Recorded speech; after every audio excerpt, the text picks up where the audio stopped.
네, 안녕하세요. 이번 동영상에서는 우리가 15단원 새로운 내용을 공부하기 앞서서 바로 우리가 학습을 했던 14단원 내용을 한번 복습해 보도록 하겠습니다. 14단원 내용을 우리가 이전 동영상들을 통해서 학습을 하면서 혹시 이해가 안 됐던 부분이 있으면 우리가 지금 이번 시간을 통해서 복습하면서 다시 한번 설명을 들어보시면 이해하시는 데 큰 도움이 될 것 같습니다. 앞서 말씀드린 것처럼 우리가 이제 후반부에 배우는 9단원, 10단원, 11단원, 14단원 뭐 이런 단원들이 쭉 연결되어 있습니다. 그래서 10단원에서 11단원에서 추정 현금 흐름을 세 가지 파트로 나눠서 어떤 신사업이나 신제품을 개발했을 때 발생할 수 있는 현금 흐름을 추정을 해보고요. 그렇게 추정을 해본 현금 흐름을 분자로 쭉 놓고 매년마다 나올 수 있는 현금 흐름을 분자로 쭉 놓고 이 14단원에서 배운 Cost of Equity, Cost of Debt, Cost of Preferred Stock을 다 뭉쳐서 총 Cost of Capital을 우리가 구하게 됩니다. 그러면 그렇게 구한 Cost of Capital을 가지고 아까 분자에 다 놨었으니까 분모의 할인율로 이제 Cost of Capital 외액을 갖다가 집어 넣습니다. 할인율로. 그러면 그렇게 분모와 분자가 지금 다 됐으니까 계산을 NPV를 하기로 했다라고 하면 우리가 9단원에서 배운 방법 중 NPV를 이용을 해서 쭉 다 할인해서 끌고 왔을 때 이게 0보다 크다 그러면 이 사업을 하기로 결정을 내리게 되겠습니다. 그래서 이렇게 뒤에 우리가 배우는 이 단원들 내용은 서로 연결이 되어 있다라는 정말 다시 한번 말씀을 드리고요. 그래서 14단원에서는 분모에 있는 할인율이 요렇게 결정이 되는구나를 우리가 배우는 시간이다라는 것입니다. 이제 이 분모에 들어가는 할인율 R은 부르는 말이 여러 가지가 있는데요. 우리가 가장 쉽게 할인율이라고 그냥 부르기도 하고 요구 수익률, 적정 할인율, 자본 비용 이렇게 여러 가지 이 말들로 불립니다. 그런데 다 같은 분모에 NPV 따질 때 분모에 들어가는 R이 다 얘네들이라는 것을 기억을 하시면 되고요. 그래서 우리는 이 14.2부터 통해서 과연 어떤 회사가 새로운 사업을 아니면 신제품을 개발하려고 할 때 밑에 써야 되는 할인율은 어떻게 계산하는 건가에 대해서 공부를 했습니다. 그래서 첫 번째로 우리는 만약에 회사가 자본을 자기 자본으로 끌어왔다면 해당하는 비용인 Cost of Equity는 이렇게 계산한다라는 것입니다. 그래서 이 Cost of Equity를 계산하는 방법으로 우리가 두 가지 방법을 공부를 했죠. 첫 번째는 배당 성장 모형을 공부를 했습니다. 이 배당 성장 모형은 우리가 앞부분 8단원에서 주식에서 이미 공부를 했던 내용이죠. 그래서 그때 배운 배당 성장 모형을 이 Cost of Equity 구하는 데 쓸 수 있다라는 것입니다. 이제 요 식이 우리가 배당 성장 모형에서 공부를 했던 것이고요. 이제 요거를 RE를 다 왼쪽으로 넘기고 나머지를 오른쪽으로 다 보낸 것으로 정리하면 바로 이것이 Cost of Equity를 구한 것이 되겠습니다. 그래서 요러한 지금 예제들을 통해서 우리가 이렇게 13.07이다 하는 것이 Cost of Equity, 자기 자본의 자본 비용이구나 라는 식으로 이렇게 계산을 할 수가 있었던 것이죠. 그리고 이 Cost of Equity를 계산할 때에 만약에 배당이 매년 G%씩 만약에 성장한다면 그러한 경우에는 이것을 어떻게 반영을 해줘야 되는지 우리가 지금 요 예시를 통해서 평균 G를 구하는 방식으로 이렇게 대표적으로는 G라는 것에 대한 추정을 해줄 수 있겠다라는 것을 우리가 공부했습니다. 그리고 cost of equity를 구할 수 있는 방법 두 번째가 바로 SML 접근법, 쉽게 말하면 CAPM을 활용하는 것이었습니다. 마찬가지로 이 SML 접근법도 우리가 앞에서 공부한 CAPM을 활용하는 방법이었는데요. 이 CAPM은 크게 세 가지 파트로 구성되어 있다는 것이 핵심이었죠.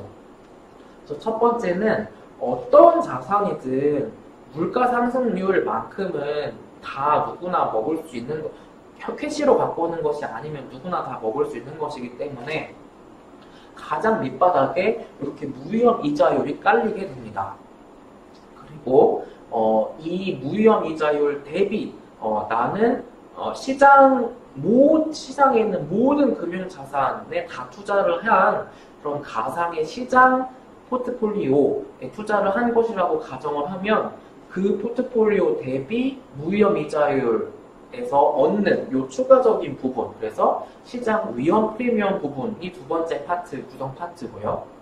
그리고 세 번째 파트는 바로 이 위험이 시장에 얼마만큼 민감하게 반응하느냐를 나타내주는 베타, 이렇게 세 번째까지 구성이 되어 있습니다. 그래서 CAPM이 요 부분, 이렇게 구성이 되어 있다는 것이고요.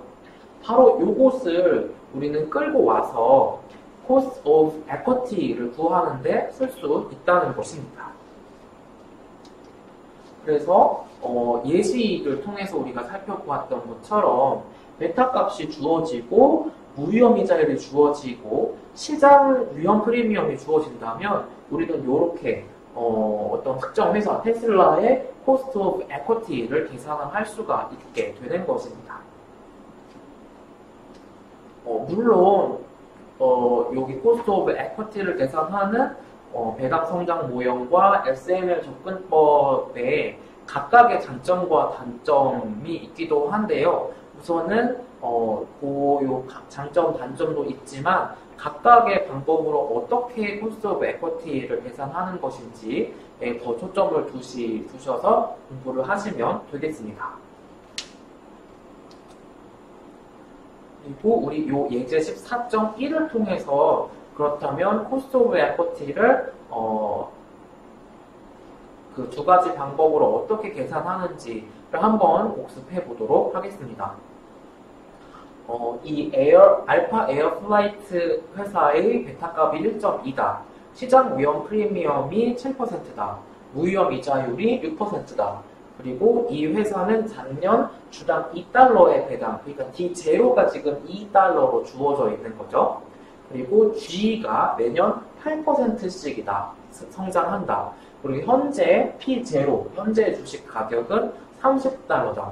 그러면 우선 CAPM 방법을 이용해서 cost of equity를 계산을 해보면 무위험 이자율 여기 넣고 그리고 베타 1.2라고 했으니까 여기 집어넣고 시장 프리미엄 자체 값을 7%로 준 거기 때문에 여기 넣고 하면 이 경우에는 14.4%를 SML, CAPM을 통해서 구한 cost of equity라고 할 수 있겠습니다.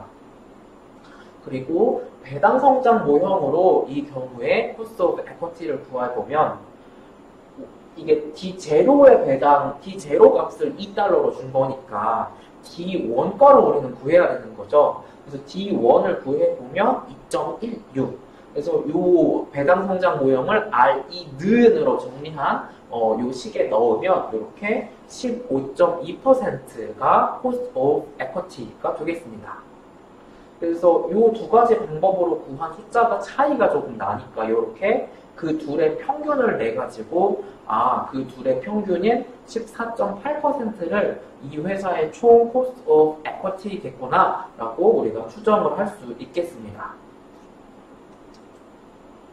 그래서 우리가 14.2 부분에서는 회사가 만약에 자기 자본으로 끌고 온 경우 cost of equity를 구하는 경우 방법이었고요.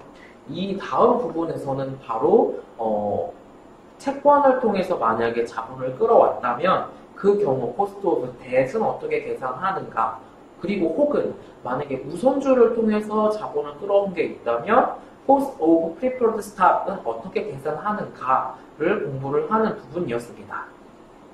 그런데 이 cost of debt의 경우에는 우리가 앞에서 cost of equity는 막 뭔가 계산을 했잖아요. 그런데 이 cost of debt은 뭔가 계산을 하는 부분은 아니라고 했죠. 왜 그러냐면 채권을 발행을 할 당시에 쿠폰 얼마 주는지, 액면가 얼마인지, 뭐 그때 시장 이자 얼마인지 이미 다 나오기 때문에 cost of debt의 경우에는 그때 채권 발행할 때 나온 정보들을 그냥 가져다가 내가 쓰기만 하면 cost of debt을 계산할 수 있었습니다. 그래서 예제 14.2를 통해서 보면 이 경우에는 지금 이 채권이 현재 액면가의 96% 그러니까 할인가로 판매가 되고 있습니다.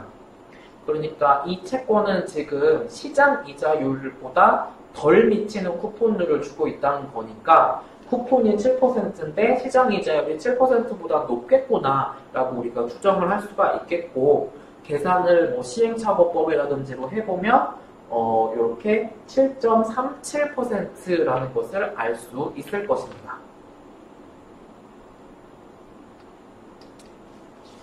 그리고 만약에 회사가 우선주를 통해서 자본을 조달한 게 있다라고 하면 cost of preferred stock을 따로 계산을 해야 하는데요. 우선주의 경우에는 우리가 앞에서 그 5단원과 6단원에서 화폐 시간가치 배울 때처럼 이렇게 영구연금을 활용을 해서 cost of preferred stock을 쉽게 계산할 수 있겠습니다. 그래서 한 번 받는 배당 D를 지금의 주식 가격으로 나누면 이것이 바로 RP, 그래서 cost of preferred stock을 계산한 것이 되겠습니다. 그래서 요 예제 14.3을 통해서 우리가 공부를 해봤듯이 한 번 받는 배당 나누기 주식 가격, 한 번 받는 배당 나누기 지금 주식 가격, 이렇게 해가지고 cost of preferred stock을 계산을 해볼 수 있었습니다.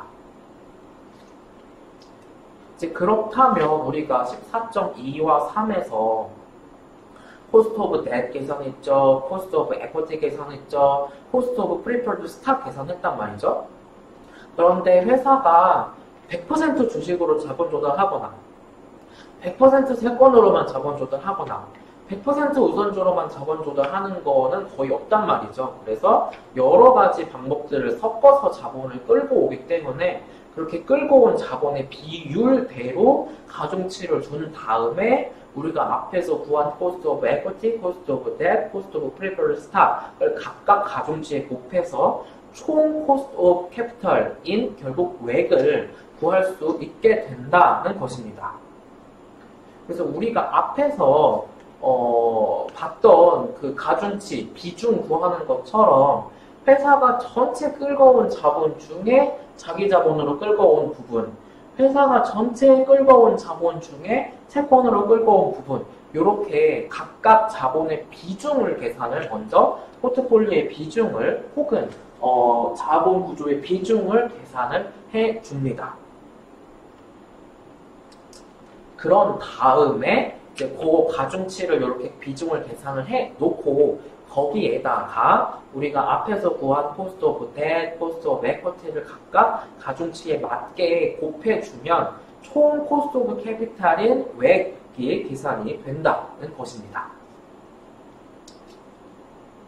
그런데 cost of debt 계산해줄 때는 조심해야 될 점이 하나 있다라고 말씀드렸습니다. 바로 이 세금 부분인데요.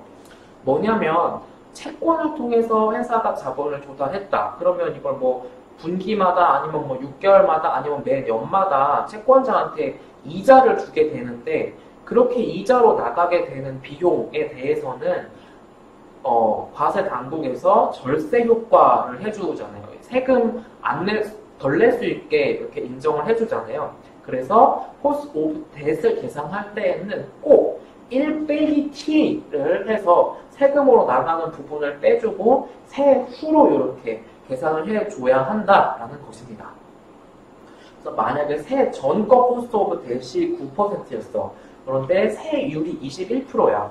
그러면 요거의 코스트 오브 뎃의 세후 코스트 오브 뎃은 요렇게 1 빼기 t를 해준 7.11이 세후 코스트 오브 뎃이라는 것이 되겠습니다.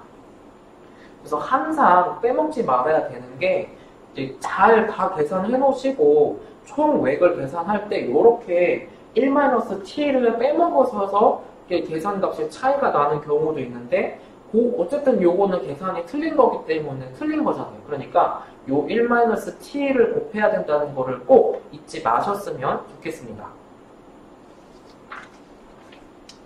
즉 그렇게 했으면 결국 전체 자본 중에 주식으로 끌고 온 비중 곱하기 코스트 오브 에쿼티 플러스 전체 끌고 온 자본 중에 뎃으로 끌고 온 부분 곱하기 코스트 오브 뎃 한 다음에 잊지 말아야 하신다. 뭐다? 1-t를 곱해주는 것을 통해서 이렇게 총 코스트 오브 캐피탈을 외 방법을 통해서 계산할 수 있겠습니다. 만약에 이제 요게 우리 교과서 예제는 거의 그냥 여기서 끝나고요. 만약에 그 회사가 우선주로도 자본을 끌고 온 게 있다라고 하면 이제 거기 RP에서 V분의 P 곱하기 RP 부분까지도 넣어줘야 된다. 물론 요것을 다 합치면 항상 1이 돼야 되겠죠. 그쵸? 그래서 우리는 지난번에 예제 14의 4 비비린 코퍼레이션을 통해서 전체 이 회사의 외액이 이렇게 계산이 되는구나 라는 것을 살펴보았습니다. 이제 여기서 조심하셔야 될 부분이 코스트 오브 뎃의 비중 계산하실 때 여기 지금 보시면 채권의 장부 가치랑 시장 가치가 각각 이렇게 두 가지가 주어졌잖아요. 그래서 그 두 가지가 주어졌을 때 어떤 것을 내가 가져다 써야 되는지에 대해서 요 예제랑 조금 더 복잡한 예제이긴 했지만 이 이스트만 케미칼을 통해서 우리가 왜 계산해 보았죠. 그래서 코스트 오브 뎃 구할 때 그 앞에 곱해지는 비중 구할 때는 그 시장 가치랑 장부 가치 중에 어떤 거 써야 되나에 대해서 조금 좀 문제를 잘 읽어야 되겠다라는 그런 주의 말씀을 드리겠습니다. 그래서 결국 이 긴 문제를 통해서 우리가 봤던 것도 결국 이 이스트만 케미칼에 이렇게 외액을 계산을 하려고 하는 거였어요. 비중 곱하기 코스트, 이렇게 그래서 1-t 해서 전체 코스트 오브 캐피탈을 외액으로 계산을 이렇게 한 것이 우리가 결국 해보려고 하는 것이었습니다.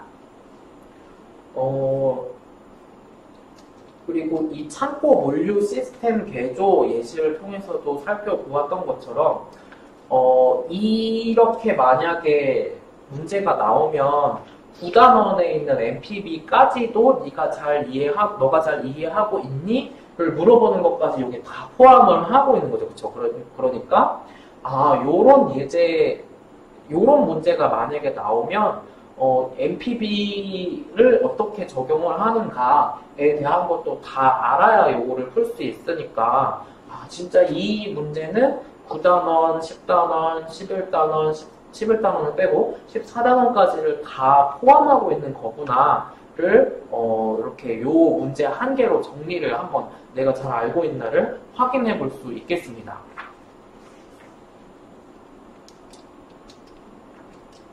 이제 요 예제의 경우에는 14.5 예제였고요. 요 경우에도 우리가 저번에 풀어봤던 것처럼 요렇게 외액을 구할 수 있었고 지금 이것이 투자하는 비용 대비 현재 가치로 땡겨본 것이 지금 투자한 것보다 회수되는 것이 적기 때문에 우리가 투자를 하지 않는 것으로 결론을 내렸었습니다. 여기까지 우리가 지난 주차 공부를 했었고, 이제 여기 밸류에이션 부분은 우리가 우선 지금은 넘어갔었죠. 그리고 14.5 부분에서는 어떤 것을 새로 공부를 했었죠? 지금까지 우리가 공부를 한 것은 그냥 쉽게 생각하기 위해서 그냥 어떤 한 회사 전체의 코스트 오브 캐피탈을 계산을 해 본 것입니다. 그런데 회사가 어떤 한 사업 부문만 가지고 영업을 하는 경우도 있지만 그렇지 않은 회사가 대부분이죠. 그래서 제가 예를 들었던 것처럼 삼성전자는 세 가지의 서로 다른 사업 부문을 가지고 있고 뭐 영화관 사업만 할 것 같은 CJ, CGV 같은 경우에도 영화관을 운영하는 사업 부문이 있겠고 영화 뭐 배급이나 투자를 하는 사업 부문이 또 따로 있고 그리고 영화관에 입점해 있는 그 매점이라던가 어떤 그 시설 그런 거 관리하는 그런 부분. 그래서 또 각각의 또 어떤 위험이 비용이 다르다라는 것입니다. 그래서 회사 안에 여러 개의 사업 부문 아니면 각각 다른 투자안을 고려를 해야 되는 상황이라고 하면 내 회사 거 그냥 퉁친 외액을 가져다 쓰면 이것은 결론을 결국 잘못 내릴 수 있다라는 것이 이 14.5단원에서 계속 말을 하고 있는 핵심이었습니다.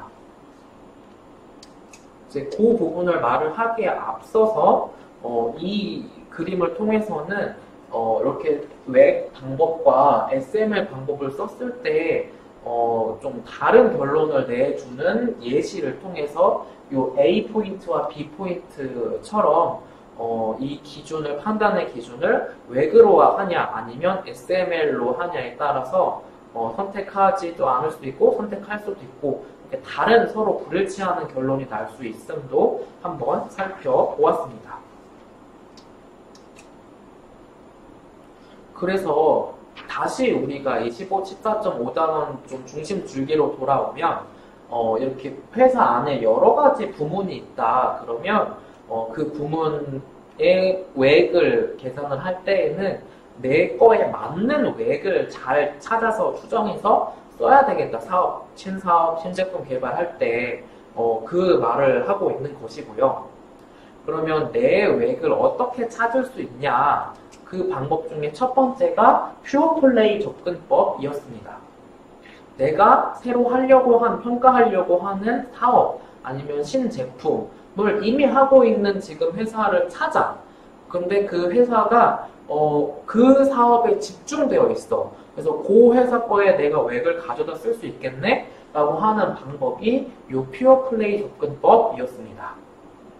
그리고 제가 말도 안 되는 예제 같다고 말씀드렸던 이 맥폰이라는 것을 통해서 삼성보다는 왜 애플 거에 외액을 갖다 쓰는 게 이 맥폰을 더 맞는 외액인지도 우리가 같이 공부를 했었습니다.